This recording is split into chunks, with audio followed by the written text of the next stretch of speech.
आखिर चरणों का ही चरणामृत क्यों बनाया जाता है? चरणों का ही चरणामृत क्यों बनाया जाता है और चरणों की ही क्यों पूजा होती है? क्यों हाथों की पूजा नहीं होती? क्यों शरीर के दूसरे अंगों की पूजा नहीं होती? क्यों चरणों की ही पूजा होती है? अक्सर देखा गया है कि क्षीर सागर में भी भगवान विष्णु जो कि शेषनाग की सैया पर लेटे हुए हैं और माँ लक्ष्मी उनके चरण दबा रही हैं, यानी चरणों की सेवा ही क्यों हो रही है? क्योंकि जब अहिल्या के उद्धार की बारी आती है और गुरु वशिष्ठ जी ये बताते हैं कि ये जो पत्थर के रूप में जो स्त्री नज़र आती है ये ऐसे ऐसे ऋषि की पत्नी अहिल्या है, और यदि आपके चरणों की ठोकर लग जाए तो इनका उद्धार हो जाए। चरणों की ठोकर लगी और उनका उद्धार हो गया, वो मोक्ष को प्राप्त हो गई, अपने शुभ रूप में प्रकट हो गई। आखिर चरणों के कारण ही क्यों? ये भी एक सोचने का विषय है कि चरणों में बहुत बड़ी शक्ति, बहुत बड़ी ताकत बताई गई है। जब एक इंसान अपने माता पिता, अपने बुजुर्ग, अपने बड़ों का चरणों में शीश झुका करके अभिवादन करता, आशीर्वाद लेता है तो उसकी हर कामना फलीभूत होती चली जाती है। आखिर सतगुरु भी फिर हमें क्यों बताते हैं कि एक दूसरे के चरणों को छूना है, प्यार से शीश झुकाना है? आखिर क्यों कहा गया? कुछ तो राज है, कुछ तो रहस्य है, उसे बहुत ही जानना बहुत जरूर संत महात्माओं। जब बारी आती है सभी देवताओं की, जब इंसान को बनाया गया तो कोई आँखों में प्रकट हो गया, यानी सूर्य आँखों में आ गए। और संत महात्माओं वारी वारी से माँ सरस्वती जुबान पे धारण कर लिया, जीभ पे माँ सरस्वती का वास है, आँखों में सूरज का वास है, कानों में वायु का वास है, वायु देवता। तो जब हर देवता ने अपना अपना स्थान मनुष्य की बॉडी के पार्ट पर ले लिया, तब कोई स्थान ना बचा। तब भगवान विष्णु ये देख रहे हैं कि मेरा स्थान कहाँ होना चाहिए। भाई सभी देवताओं ने बॉडी पे स्थान ले लिया तो मेरा स्थान कहाँ होना चाहिए? क्योंकि माँ सरस्वती की बात करें तो माँ सरस्वती रसना पर ही बैठती है। आखिर कैसे? एक बार एक राजा हुए हैं, उन्होंने घोर तप किया, और जब घोर तप किया राजा सगर, और राजा सगर ने तप करने के उपरांत ये आशीर्वाद मांगना चाहा कि मुझे 10,000 बेटियां मिल जाएं, मुझे 10,000 बेटियां मिल जाएं तो वास्तव में मेरे जीवन का कल्याण हो जाएगा। लेकिन जब मांगने की बारी आई तो इसका उल्टा हुआ। इंद्र ने माँ सरस्वती से कहा, अगर ये 10,000 बेटियां यदि मिल जाती हैं तो ये तो मेरा सिंहासन ही छीन लेगा। तो उन्होंने कहा, मुझे 10,000 पुत्र का जन्म मेरे यहाँ होना चाहिए। तो कहा था उन्होंने कि तथास्तु, ऐसा ही होगा। ब्रह्मा ने कहा ऐसा ही होगा। और संत महात्माओं फिर बाद में पछता रहे, मैंने क्या मांग लिया।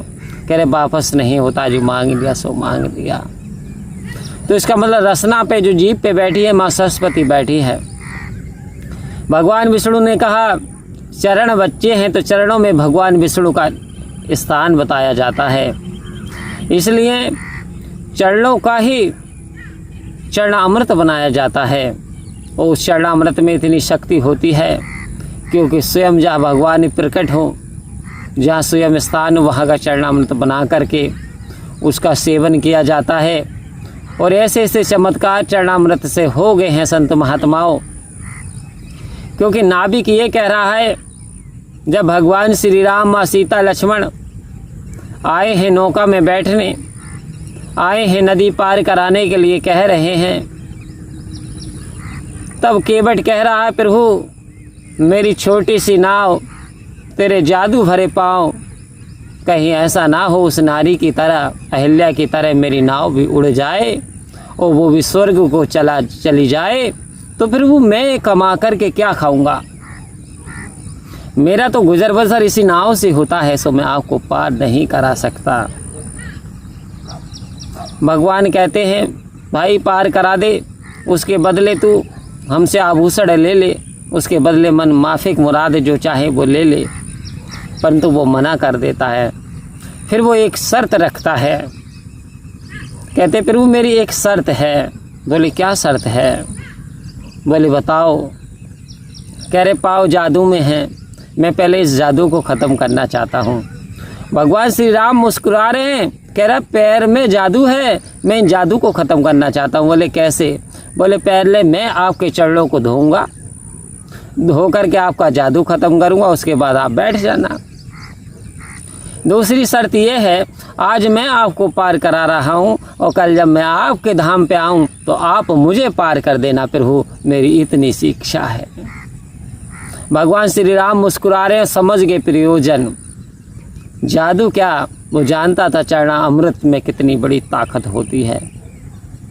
मन पवित्र हो जाता है, मन के विकार दूर हो जाते हैं, मानसिक रोग दूर हो जाता है और शारीरिक कष्ट भी मिट जाते हैं, घरों में बरकत खुशहाली आ जाती है। सो केवट ने भगवान श्री राम के चरणों को धोया और धो करके चरणामृत बना करके उसका सेवन किया। तब जा कर के उन्हें बैठाला और विनती करने लगा, प्रभु आज जब बारी आई देने की तो लेने से इनकार कर दिया। कहा जैसे आप इस घाट पे आए हो, मैंने आपको पार कराया, वैसे ही जब मैं आपके धाम में आऊँ, आपके द्वार पे आऊँ तो प्रभु आप मुझे पार करा देना। भगवान ने आशीर्वाद दिया। तो आओ संत महात्माओं, सतगुरु अंतर्यामी हुआ करते हैं, तीन काल के स्वामी हुआ करते, जानने वाले हैं। तभी कहा जानने वाले हैं, जानने योग्य हैं। तो आओ संत महात्माओं, इसलिए सतगुरु कह रहे एक दूसरे के चरणों को स्पर्श किया करो, एक दूसरे के चरणों को टच किया करो, श्रद्धा से प्रेम पूर्वक शीश नवाया करो। क्योंकि बात जब शीश नवाने की आती है तो हम किसी इंसान को शीश नहीं नवाते, हम तो स्वयं परमात्मा को शीश नवाते हैं, क्योंकि परमात्मा का स्थान चरणों में बताया गया है।